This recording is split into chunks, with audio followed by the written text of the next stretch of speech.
I hope you had a good weekend.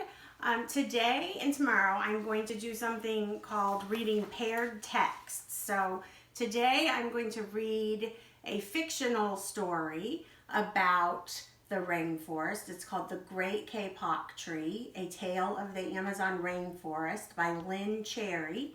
And tomorrow I'm going to read you a nonfiction book about rainforests. So then you can think about how to compare and contrast those, how they're alike and different. All right, The Great Kapok Tree.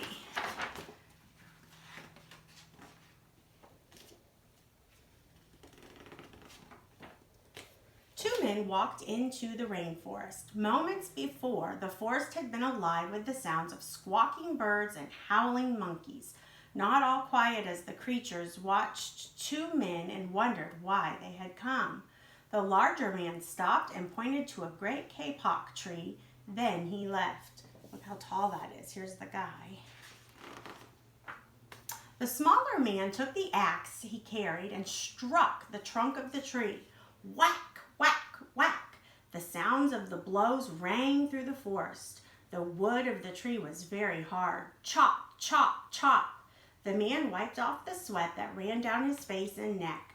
Whack, chop, whack, chop. Soon the man grew tired. He sat down to rest at the foot of the great kapok tree. Before he knew it, the heat and hum of the forest had lulled him to sleep. A boa constrictor lived in the kapok tree. He slithered down its trunk to where the man was sleeping. He looked at the gash the axe had made in the tree. Then the huge snake slid very close to the man and hissed in his ear. Señor, this tree is a tree of miracles. It is my home where generations of my ancestors have lived. Do not chop it down. Yikes. A bee buzzed in the sleeping man's ear. Señor, my hive is in this kapok tree, and I fly from tree to tree and flower to flower collecting pollen.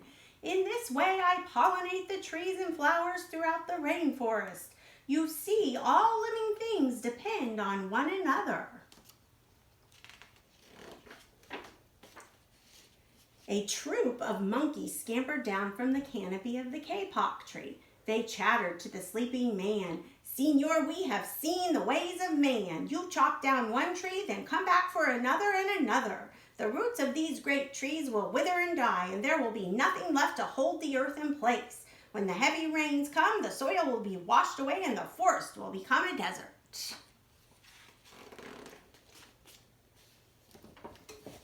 A toucan, a macaw, and a cock of the rock flew down from the canopy. Señor, squawked the toucan, you must not cut down this tree. We have flown over the rainforest and seen what happens once you begin to chop down the trees.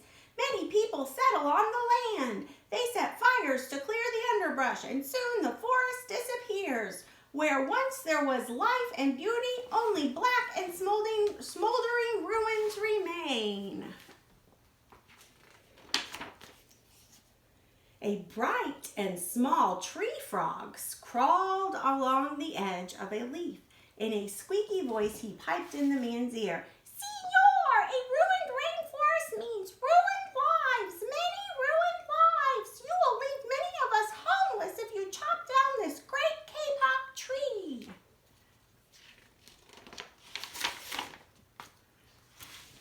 Sorry.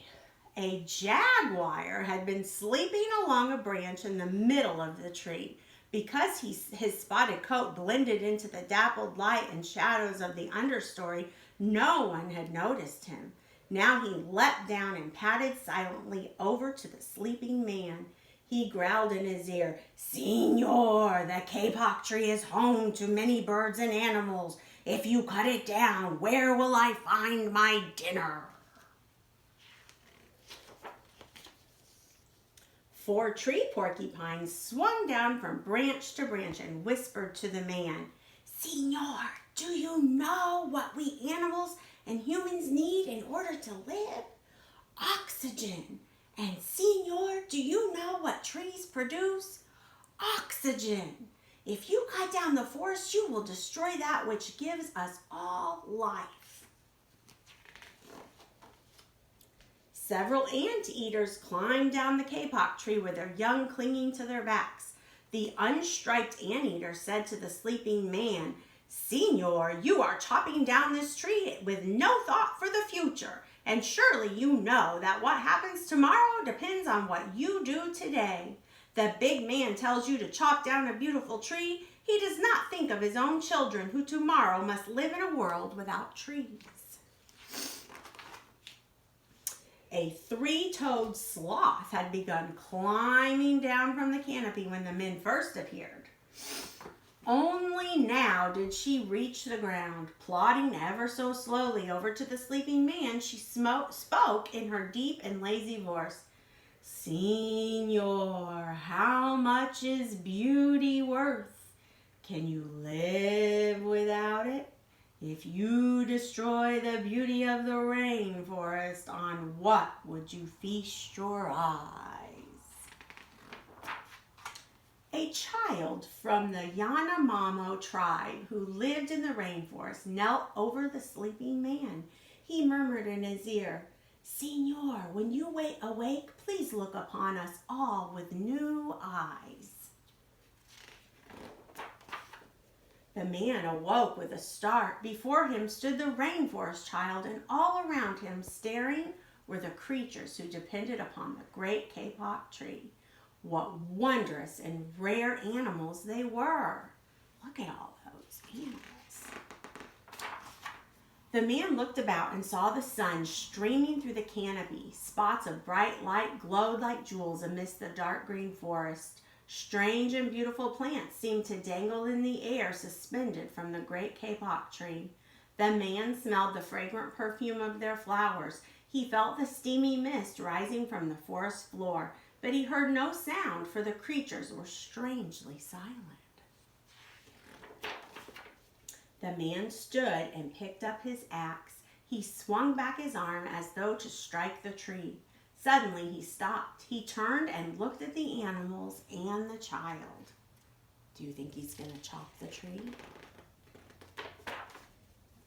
He hesitated. Then he dropped the axe and walked out of the rainforest. All right, make sure you check back in tomorrow to hear the nonfiction book about rainforests. Bye.